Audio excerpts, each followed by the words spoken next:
Korrupsiyaga qarshi kurashish agentligining 12-16 may kunlaridagi haftalik dayjesti bilan tanishing.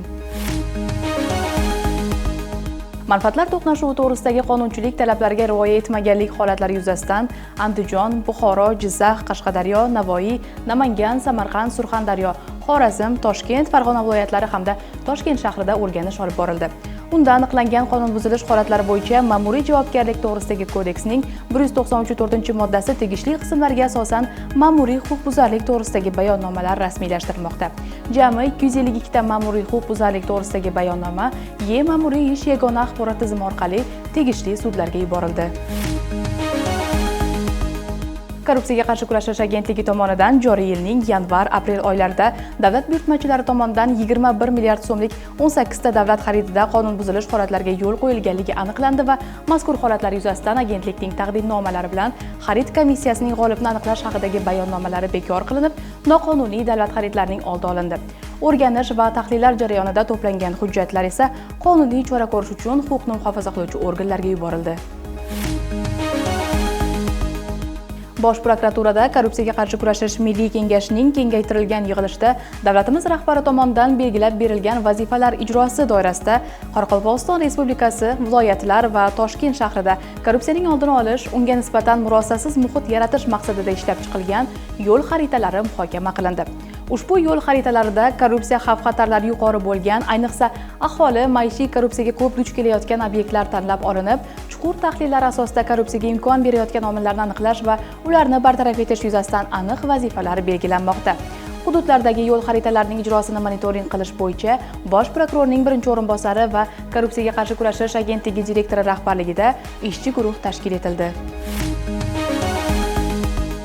Respublika ishchi guruhi tomonidan Toshkent viloyati hamda Toshkent shahrida korrupsiya xavfi yuqori bo'lgan sohalarda o'rganish olib borildi. O'rganishlar davomida bandlik, bank, kadastr, maktabgacha va maktab ta'limi sohasidagi ishlar bilan yaqindan tanishilib, aniqlangan kamchiliklarni bartaraf etish yuzasidan tegishli tavsiyalar berildi. Davlat xaridlari va boshqa sohalarda o'tkazilgan o'rganishlar yuzasidan vazirlik va idoralarga 2 ta taqdimnoma, iqtisodiy jinoyatlarga qarshi kurashish departamentiga 2 ta so'rovnoma yuborildi.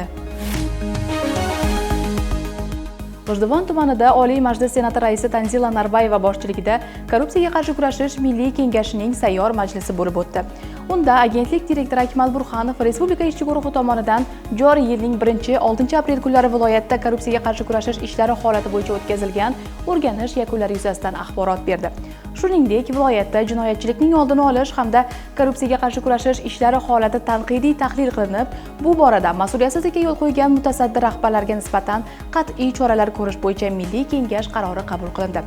Shunga ko'ra, milliy kengash qarori bilan viloyatda bir qator davlat idoralari va tashkilotlarining 18 nafar turli darajadagi rahbarlariga nisbatan, xususan 13 nafarini lavozimdan ozod etish, 3 nafariga nisbatan xizmat tekshiruvini o'tkazish hamda 2 nafariga nisbatan hayfsan jazosi choralari qo'llash bo'yicha qaror qabul qilindi. Qayd etish lozim, o'rganishlar yakuni bo'yicha har bir hudud kesimida aniqlangan kamchiliklarni bartaraf etish bo'yicha kompleks yo'l xaritalari tasdiqlanib, mas'uliyatsizlik va sustkashlikka yo'l qo'ygan mas'ul rahbarlarga nisbatan qat'iy choralar ko'rish ishlari davom ettiriladi. Vobkent tumanida Korrupsiyaga qarshi kurashish agentligi, Yevropa Ittifoqi hamda Birlashgan Millatlar Tashkiloti taraqqiyot dasturi bilan hamkorlikda amalga oshirilayotgan Halol tumanlar loyihasining joriy natijalariga bag'ishlangan yig'ilish bo'lib o'tdi. Unda Korrupsiyaga qarshi kurashish agentligi, Birlashgan Millatlar Tashkiloti taraqqiyot dasturi va Vobkent tumani hokimligi hamkorligida ishlab chiqilgan Vobkent tumani davlat idoralarida korrupsiyadan xoli muhit yaratish bo'yicha 2025-2026 yillarga mo'ljallangan strategik reja va harakatlar rejasi taqdimot qilindi. Korrupsiyaga qarshi kurashish agentligi va Latvia Transparency International hamkorligida barcha davlat idora va tashkilotlari mas'ul xodimlari uchun davlat xizmatida manfaatlar to'qnashuvini oldini olish masalalariga bag'ishlangan trening o'tkazildi.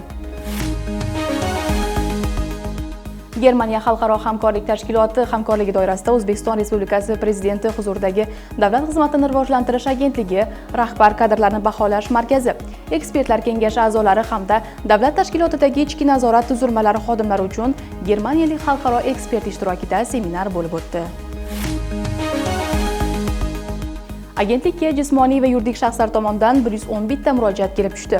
Agentlikning ko'l markazi 12.3 ga jismoniy va yuridik shaxslar tomonidan yo'llangan 105 ta murojaatga huquqiy yo'nalish va tushuntirishlar berildi. Agar siz korrupsiyaga duch kelsangiz, agentlikning ko'l markazi 12.3 orqali murojaat qilishingizni so'raymiz.